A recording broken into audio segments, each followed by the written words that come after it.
This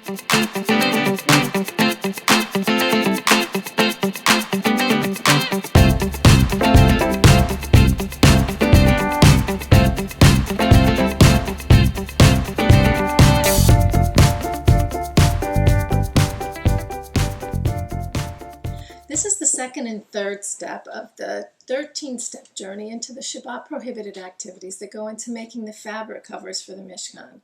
During the first step, the sheep or the goats were sheared. That was gozez in Hebrew.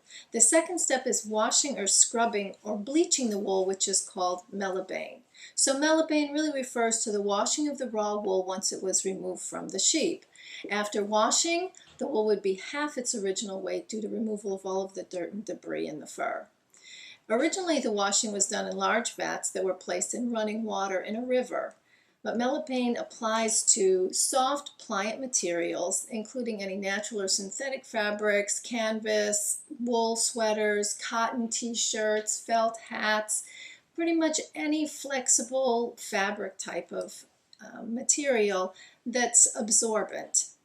That also goes beyond fabric and would include rope or string, cotton balls, even your sponges, any washcloths, tablecloths. Could even include upholstery on your furniture, carpets on the floor. So the prohibition is really from doing laundry.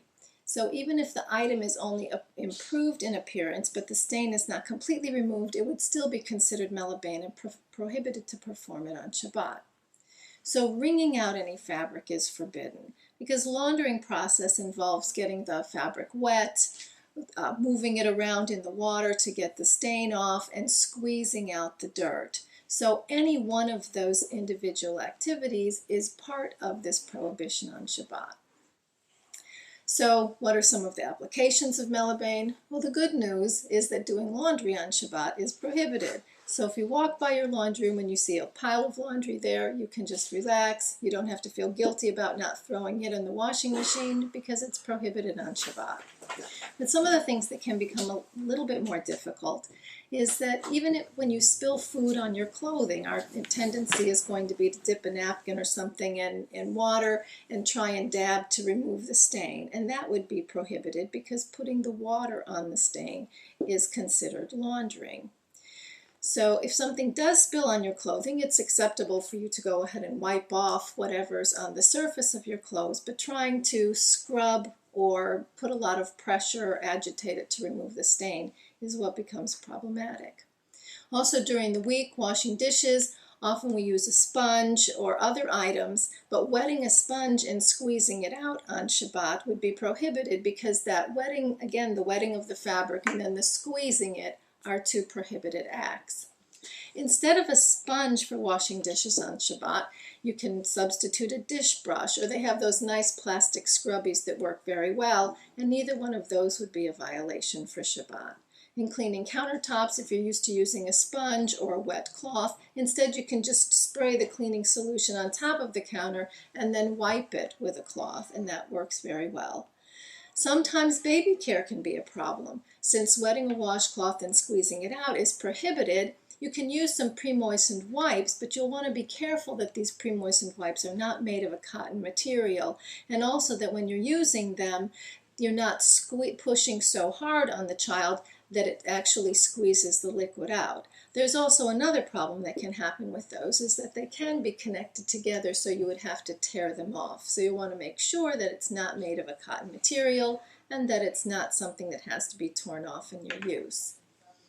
So when wiping up a large spill, if there's a big spill at the Shabbat table or in the kitchen, you want to make sure that you use a towel or a cloth that's large enough to take care of the entire spill. If you use just a usual small washcloth, the tendency is going to be to dab it up and then squeeze it out and then go dab up some more of the liquid. So you want to make sure that you get everything absorbed completely in one try. So if the spill is on the carpet, it is permitted to use a towel to put over the top of it to soak up what liquid is still floating on top of the carpet, but it would be prohibited to stand on the towel and try and soak up whatever liquid has soaked into the carpet or into the pad underneath. Now, if a vinyl tablecloth is soiled, it's permitted to put cleaning solution on it and wipe up the spill, since the vinyl is not an absorbent material, so Melabein does not really apply to something like vinyl. It's also permitted to remove dust or lint from your clothes by using a lint brush. You can use one of those lint rollers, but that can be problematic because if you try and tear off one sheet, that would be falling under another Shabbat prohibition.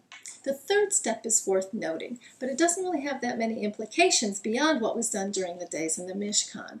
So after the wool is sheared from the sheep and washed well, you can imagine you have this tangled mass of wool, and somehow you need to get it smoothed out so that you can actually make it into thread and then make it into fabric. So this third step is called Menapeitz, and it's the process of beating and picking and combing all the knots out of the wool, producing a uniform fiber to make a fine woolen thread. Under the Melachot gozez, if you recall, shearing, there's a prohibition of combing our hair too vigorously since we'll be pulling some of the hair out. This is not an issue with Menapeitz because this is wool that has already been removed from where it was growing. So two possible examples of the Shabbat prohibition of Menapeitz would be combing a wig or combing a synthetic fur coat. But run this one by your rabbi and see what he has to say. And continue on your journey into one of the main pillars of Judaism, Shabbat, and see what you can do to enhance your Shabbat experience and refresh yourself spiritually. And, of course, continue to look to torchweb.org for great Torah learning.